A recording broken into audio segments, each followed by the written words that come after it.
बातमी अजित पवारांच्या राष्ट्रवादीतनं। राष्ट्रवादी काँग्रेस पक्षाचे राष्ट्रीय अध्यक्ष अजित पवार 21 सप्टेंबरला कोकण दौऱ्यावर जाणार आहेत। राष्ट्रवादी काँग्रेसची जनसन्मान यात्रा शनिवारी चिपळूणमध्ये, तर अजित पवारांच्या दौऱ्यानंतर शरद पवार यांनी देखील कोकणवारी करण्याचं ठरवलंय। शरद पवार 22 आणि 23 तारखेला कोकण दौऱ्यावर जातील। विधानसभा निवडणुकीच्या अनुषंगानं शरद पवार कोकणात आढावा घेणार असल्याची माहिती सूत्रांकडून मिळाली आहे।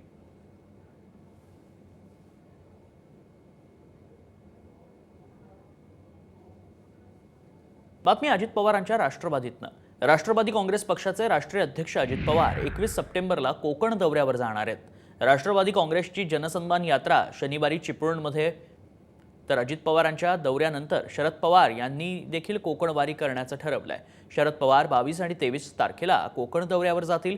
विधानसभा निवडणुकीच्या अनुषंगानं शरद पवार कोकणात आढावा घेणार असल्याची माहिती सूत्रांकडून मिळाली आहे।